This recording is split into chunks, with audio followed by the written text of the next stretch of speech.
അപ്പം നമ്മളിന്ന് പട്ടാമ്പി നേർച്ചയുടെ തലേ ദിവസം പുറത്തേക്കൊന്ന് പോകാമെന്ന് കരുതി. അങ്ങനെ ഞങ്ങൾ വീട്ടിലെത്തി.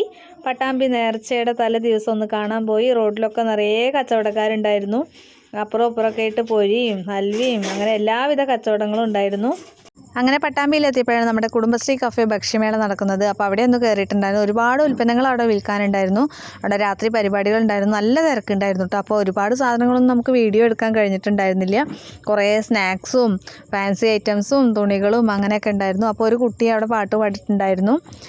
ഒരുപാട് സ്റ്റേജ് പരിപാടികളൊക്കെ നടന്നിട്ടുണ്ടായിരുന്നു. ഭയങ്കര തിരക്കായിരുന്നു അങ്ങോട്ടും ഇങ്ങോട്ടൊക്കെ ആയിട്ട്. നമ്മുടെ അട്ടപ്പാടി വനസുന്ദരിയൊക്കെ വരിക എന്ന് പറഞ്ഞിട്ട് ഒരുപാട് ന്യൂസുകളിലും കാര്യങ്ങളിലൊക്കെ വന്നിട്ടുണ്ടായിരുന്നു. എല്ലാവരും കണ്ടിട്ടുണ്ടെന്ന് വിചാരിക്കുന്നു. അതിൽ വെറൈറ്റി ആയിട്ട് കണ്ടത് ചിക്കൻ ചീറി പാഞ്ഞത് എന്നുള്ള ഒരു ഐറ്റമൊക്കെ ആയിരുന്നു.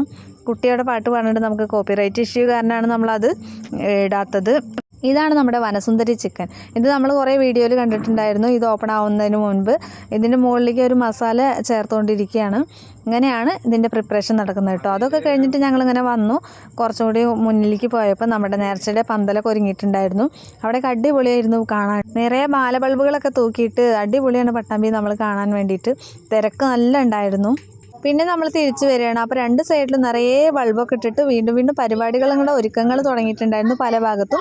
അങ്ങനെ നമ്മൾ പട്ടാമ്പി കോളേജിൻ്റെ അവിടെ എത്തി. കോളേജിൻ്റെ ഭാഗത്ത് നല്ല പരിപാടി ഉണ്ടായിരുന്നു. ദഫ്മുട്ടൊക്കെയാണ് ഉണ്ടായിരുന്നത്. അവിടെ ഒരുപാട് കാണികളുണ്ടായിരുന്നു. സ്ത്രീകളും കുട്ടികളും എല്ലാവരും ഉണ്ടായിരുന്നു. അങ്ങനെ ഞങ്ങൾ കുറച്ച് നേരം അതൊക്കെ കണ്ടു നിന്നു. നല്ല രസമുള്ള പരിപാടിയായിരുന്നു. അങ്ങനെ ഞങ്ങൾ പിന്നെ വീണ്ടും അവിടെ നിന്ന് തിരിച്ചു.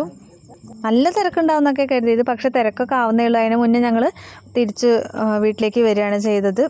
അങ്ങനെ ഞങ്ങൾ വീട്ടിലെത്തി ഭക്ഷണമൊക്കെ കഴിച്ചു. പിന്നെ ഭക്ഷണം കഴിച്ച് കഴിഞ്ഞതിന് ശേഷം ഇവർ പന്ത് കളിക്കുകയാണ്.